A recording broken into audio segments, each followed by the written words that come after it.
अगर आप शेयर बाजार में पैसा लगाते हैं और एक रेगुलर इन्वेस्टर हैं तो आपने स्टॉक बायबैक जरूर सुना होगा।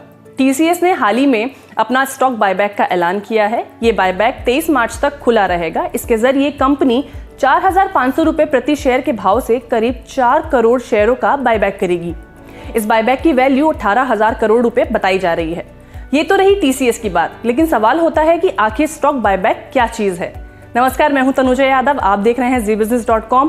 आज की इस वीडियो में बात करेंगे आखिर स्टॉक बायबैक क्या चीज है। बायबैक में कोई भी कंपनी अपने शेयरों को बाजार से दोबारा खरीदती है। इसे आप आईपीओ का उलट भी मान सकते हैं। मसलन आईपीओ के जरिए कोई भी कंपनी अपने शेयरों को बेचती है और पूंजी इकट्ठा करती है, लेकिन बायबैक के जरिए कंपनी अपने ही शेयरों को बाजार से वापस खरीदती है। ये काम दो तरीकों से होता है, एक ओपन मार्केट के जरिए, दूसरा टेंडर ऑफर के जरिए।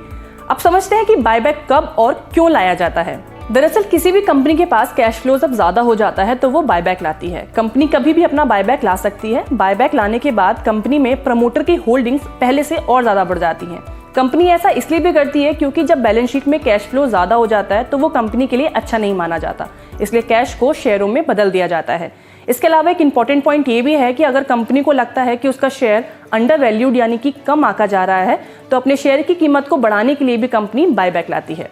अब समझते हैं कि बायबैक लाने से किसको ज्यादा फायदा होता है, निवेशक को या कंपनी को। बायबैक का फायदा कंपनी और इन्वेस्टर्स दोनों को मिलता है। हाँ, ज्यादातर मामलों में कंपनी को इससे नुकसान नहीं होता क्योंकि कंपनी के प्रमोटर की होल्डिंग बायबैक के बाद बढ़ जाती है। लेकिन कई मामलों में ऐसा देखा गया है कि बायबैक के बाद निवेशकों को घाटा होता है। क्यों?